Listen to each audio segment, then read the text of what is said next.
गरीब सास की 3 प्रेग्नेंट बहू के घर फ्रिज और एसी। सुहासिनी और निरंजन शुरू से गरीब थे। 3 बेटों को भी बड़ी मुश्किल से पाल पोस कर बड़ा किया था। तीनों बेटे मामूली सी नौकरी करने लगते हैं, जिसके कुछ समय बाद सुहासिनी और निरंजन अपने तीनों बेटों की शादी एक मंडप में रेशमा, सवी, कनिष्का से कर देते हैं। तीनों बहुत जल्द ही अपने ससुराल की सारी जिम्मेदारी संभाल लेती हैं।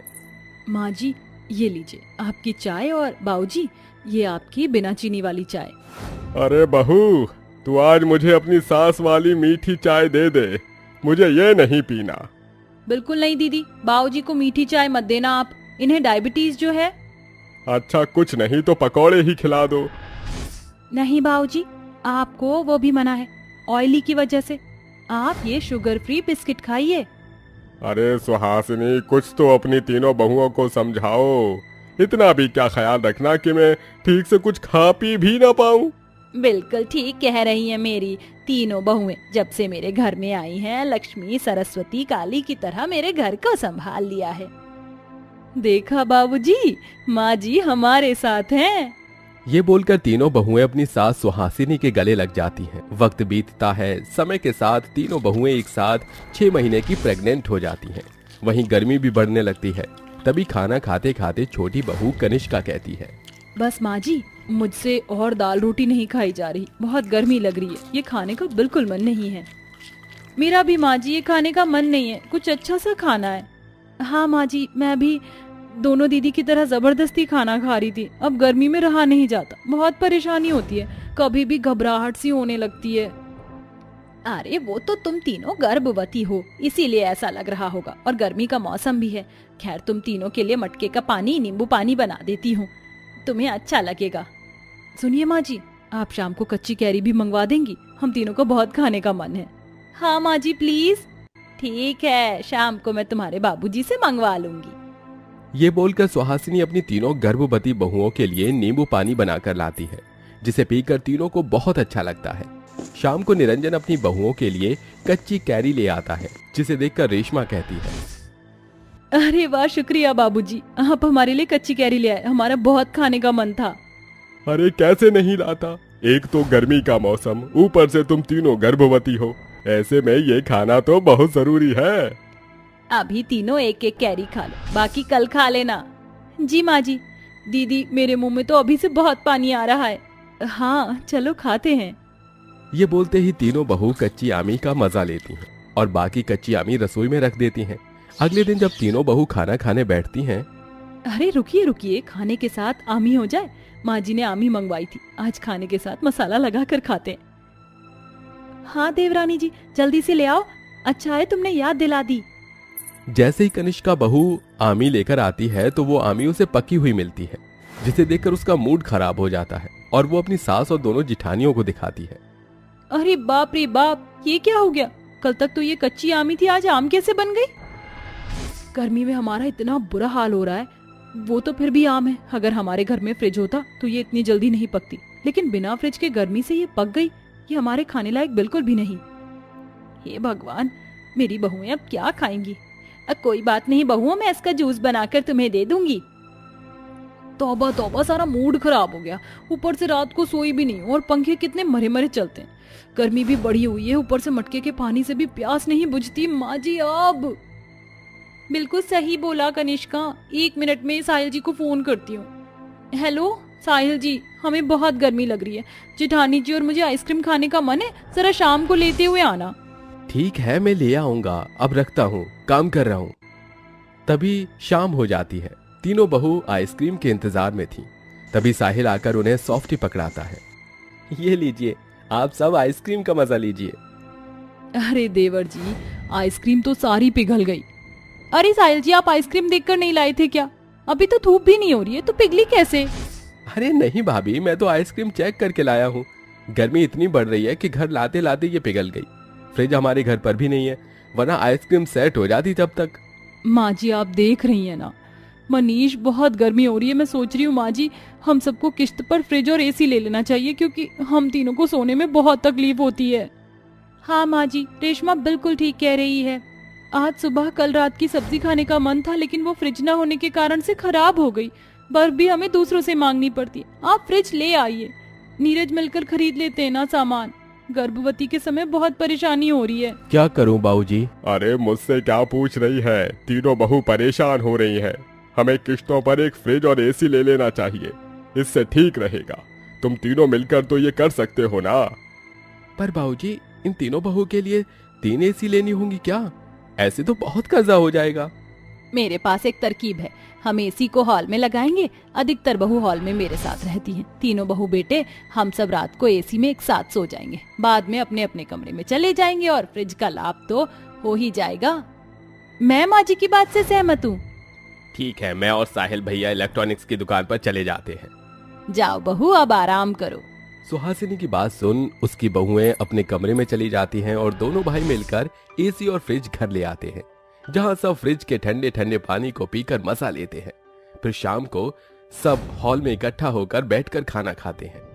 अरे वाह, एसी में बैठकर इतना ठंडा ठंडा लग रहा है। हाँ बाबूजी, अब पसीने में तर होकर खाना नहीं खाना पड़ेगा। मुझे तो बहुत कश्मीर जैसा लग रहा है यहाँ पर। अब तो फायदा हो गया, घर में ही आइसक्रीम बनाकर खा लिया करेंगे। मैं कल खीर बनाऊंगी, सब ठंडी ठंडी खाएंगे। अब तो तुम खुश हो ना, फ्रिज और एसी जो आ गया घर में। हाँ माँ जी, हम खुश हैं और हमारे बच्चे भी। टीवी देखते हैं सब थोड़ी देर, फिर सो जाएंगे। हाँ दीदी, एसी का टेम्परेचर कम लग रहा है, जरा थोड़ा बढ़ा दीजिए। भाभी थोड़ा बढ़ाना, ज्यादा नहीं ठंड लग रही है। कोई बात नहीं, मैं कंबल निकाल कर रख दिए हैं, वो ओढ़ लेना। ये बोलने के बाद सब एसी में जमीन पर बिस्तर बिछाकर लेट जाते हैं और टीवी देखते हैं। कुछ देर बाद सब सो जाते हैं। अगले दिन बारी बारी से तीनों बहुएं फ्रिज खोलकर ठंडी हवा लेती हैं। अरे दीदी, आगे क्या कर रही हो?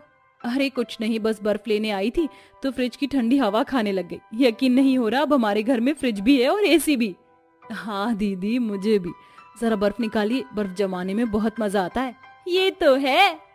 ये बोलकर तीनों बहू बर्फ के टुकड़े चबा चबा कर खाने लगती हैं, जिससे उन्हें बहुत मजा आता है। इस तरह तीनों गर्भवती बहुएं आराम से एसी और फ्रिज के मजे लेती हैं। 3 महीने बाद तीनों बहुओं के नॉर्मल डिलीवरी से जिठानियों को 2 बेटे और देवरानियों को बेटी होती है, जिसके बाद सब खुशी खुशी रहने। रेहान एक अंग्रेजन लड़की से बहुत प्यार करता था, जिसका नाम अलीना था। अलीना बहुत खूबसूरत थी, जिसकी वजह से रेहान उसे बहुत पसंद करता था। रेहान ने उसे अपनी मातृभाषा हिंदी भी बहुत अच्छे से सिखा दी थी। लेकिन रेहान का रंग सांवला था, जिससे अलीना को जरा भी फर्क नहीं पड़ता था, क्योंकि वो बहुत गरीब थी। एक दिन रेहान अलीना से कहता है, अलीना, मैं तुमसे बहुत प्यार करता हूँ और तुमसे शादी भी करना चाहता हूँ। मैं तुमसे शादी कैसे कर सकती हूँ? तुम कितने अमीर हो और मैं कितनी गरीब हूँ। पता नहीं तुम्हारा परिवार मुझे स्वीकारेगा भी या नहीं। अरे तुम इतनी खूबसूरत हो कि सब तुम्हारे साथ बहुत अच्छे से रहेंगे। तुम्हें परेशान होने की जरूरत नहीं है, मैं तुम्हारे साथ हूं ना। बस एक बार तुम शादी के लिए हाँ कर दो, सब कुछ ठीक हो जाएगा। अलीना रेहान की बात मान लेती है, जिसके बाद रेहान अलीना से शादी करके उसे अपने घर ले आता है। ये सब देख उसकी माँ कहती है, अरे बेटा, तू इस विलायती को यहाँ कहाँ ले आया? कौन है ये लड़की? माँ, ये लड़की मेरी पत्नी है। इसका नाम अलीना है। विदेश से ये आई थी इंडिया में कमाने के लिए, लेकिन कुछ लोगों ने इसका फायदा उठाया। ये बहुत गरीब है। माँ, मैं अलीना से बहुत प्यार करता हूँ और इसीलिए मैंने अलीना से शादी भी की है। अब ये आपकी बहू है। एक अंग्रेजन को तू मेरी बहू बनाकर लेकर आया है? क्या यही मैंने तुझे संस्कार दिए थे? जा ले जा इस लड़की को यहाँ से। ये अंग्रेजन इस घर की बहू नहीं बन सकती। इसकी गोरी चमड़ी और हमारी काली चमड़ी में बहुत फर्क है। कावेरी को अलीना बिल्कुल भी पसंद नहीं आती, क्योंकि रेहान का पूरा परिवार रंग से काला था और इसी के चलते कावेरी अपने घर में अपने से 4 गुना ज्यादा सुंदर गोरी बहू देखकर हैरान रह जाती है, जिसकी वजह से वो उसे निकालने के लिए कह देती है। देखिए माँ, मैं जानता हूँ मैंने अपनी मर्जी से अपनी शादी कर ली। इसका आपको दुख भी बहुत है, लेकिन अलीना मेरी जिंदगी है और वो भी इसी घर में रहेगी। रेहान अलीना का हाथ पकड़कर उसे घर के अंदर ले आता है। ये देख कावेरी को बहुत ज्यादा गुस्सा आता है और वो गुस्से से अपने दांत मिसमिसाने लगती है। अरे माँ, आप परेशान क्यों होती हो? हमारे रहते हुए इस घर में इस विलायती की जिंदगी नरक ना हो गई ना, तो मेरा नाम बदल देना। अलीना उस घर में रहती तो सही, लेकिन उसकी सास और ननद उसके ऊपर दिन प्रतिदिन अत्याचार करती। जैसे जैसे गर्मी बढ़ने लगती है, वैसे ही कावेरी अपने बेटे से कहती है, देख बेटा, गर्मी दिन प्रतिदिन बढ़ती जा रही है और हमारे घर का फ्रिज खराब हो गया है। खाना बहुत जल्दी खराब हो जाता है, इसलिए मैं चाहती हूँ कि तू एक फ्रिज खरीद ले। चिंता मत कीजिए माँ, मैं जल्दी ही फ्रिज खरीद लूंगा।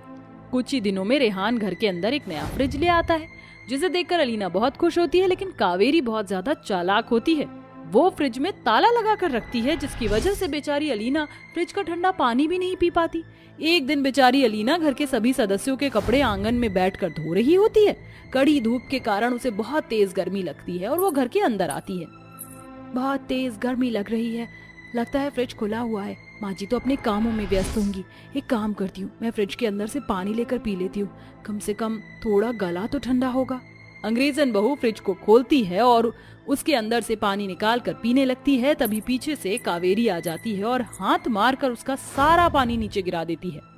कलमुही करमजली नास पीटी, तेरी इतनी हिम्मत कि तू मुझसे बिना पूछे ही फ्रिज को हाथ लगाएगी। अरे तू समझती क्या है अपने आप को? लगता है मेरे बेटे रेहान ने तुझे ज्यादा ही सर पर चढ़ा रखा है, मुझे ही तेरा इलाज करना होगा। कावेरी ऐसा सोचकर अपनी अंग्रेजन बहू को मारना पीटना शुरू कर देती है। तुम्हारा मुझे इस घर के अंदर रहना बिल्कुल भी अच्छा नहीं लगा। जब से तुम इस घर में आई हो तब से ही अपने खूबसूरती के चलते घर के सभी सदस्यों को अपनी तरफ खींचती जा रही हो।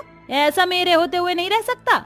मैं तुम्हें इस घर में एक क्षण भी बर्दाश्त नहीं कर सकती। अभी के अभी इस घर से निकल जाओ। कावेरी अपनी अंग्रेजन बहू को घर से भगा देती है। बेचारी अलीना रोते हुए अपने घर से जाने लगती है। रोते रोते वो एक जंगल में पेड़ के पास पहुंच जाती है, जिसकी छांव में बैठकर वो अपनी किस्मत को कोसते हुए रोने लगती है। कितनी खराब किस्मत है मेरी।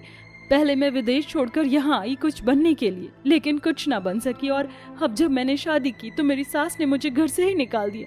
क्या फ्रिज के पानी पीने से मेरा इतना गुनाह हो गया कि मुझे मेरी सास ने घर से ही निकाल दिया। अलीना ऐसा कहते हुए रोने लगती है। तभी उसे एक आवाज आती है। रोने की जरूरत नहीं है, रोने से कभी भी समस्या का समाधान नहीं होता है। अलीना आवाज के सुनते ही यहाँ से वहाँ देखने लगती है। कौन है यहाँ? मेरे सामने आओ। कौन है जो मुझसे बात कर रहा है? मुझे बहुत डर लग रहा है, प्लीज मेरे सामने आओ। अलीना के कहते ही जादुई पेड़ के मुंह, आंख, नाक बन जाते हैं। अरे तुम्हें मुझसे डरने की जरूरत नहीं है, मैं तो एक जादुई पेड़ हूँ, लोगों की मदद करता हूँ। तुम्हें परेशान देख मैंने सोचा कि मैं तुम्हारी मदद करूँ। लेकिन तुम मेरी मदद क्यों करोगे? और मेरी मदद करके तुम्हें क्या मिलेगा? ये मुझे वरदान मिला है कि मैं परेशानी में पड़े लोगों की मदद करके उन्हें बाहर निकालूं, ताकि वो अपनी जिंदगी में खुशी से जी सके। और मुझे तुम्हारी सारी परेशानी पता चल गई है, इसलिए मैं तुम्हें कुछ देना चाहता हूँ।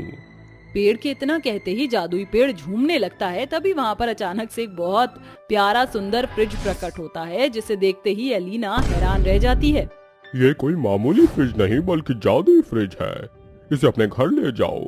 जब भी कोई इस फ्रिज का ठंडा पानी पिएगा तो वो अपनी वाणी से सुंदर और प्यारे शब्द ही निकालेगा। इसका मतलब यह है कि कोई इंसान इस जादुई फ्रिज का पानी पीकर कड़वा नहीं बोलेगा। पेड़ के कहने पर अंग्रेजन बहू फ्रिज को अपने कंधों पर लाद कर अपने घर पर ले आती है, जिसके बाद वो अपनी सास से कहती है, मेरी वजह से इस घर का फ्रिज खराब हो गया था माँ जी। देखिए मैं फ्रिज लेकर आई हूँ, लो आप भी इसका ठंडा ठंडा पानी पियो। अलीना फ्रिज का ठंडा पानी निकालकर अपनी सास को दे देती है। पानी पीते ही अलीना की सास का व्यवहार बदल जाता है और वो खुशी से अपनी बहू अलीना से कहती है, अरे वाह, देखो तो सही कितना स्वादिष्ट और ठंडा पानी है। आज तो मेरी जान में जान आ गई। अरे अलीना बहू, वहाँ दूर क्यों खड़ी है? आओ मेरे पास बैठो। तुम्हारी जितनी सुंदर चांद के टुकड़े जैसी बहू मैंने आज तक नहीं देखी। तुम तो साक्षात देवी के रूप में आई हो इस घर में। सॉरी सासू माँ, लेकिन मुझे नहीं पता कि ये देवी क्या होती है। अरे देवी वो होती है जिसकी हम पूजा करते हैं, वर्शिप करते हैं।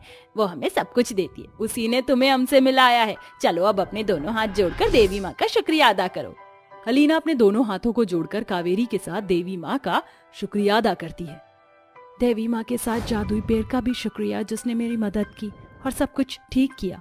ऐसा कहने के बाद अलीना वो पानी अपनी ननद को भी पिलाती है, जिसके चलते उसकी ननद और सास उसके साथ अच्छे से रहने लगती हैं।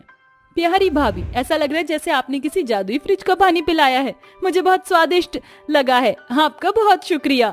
उस दिन के बाद जितनी भी परेशानियां थी अलीना के जीवन में, वो सब कुछ ठीक हो जाती हैं और वो अपने ससुराल में जादुई फ्रिज की मदद से खुशी खुशी रहने लगती है।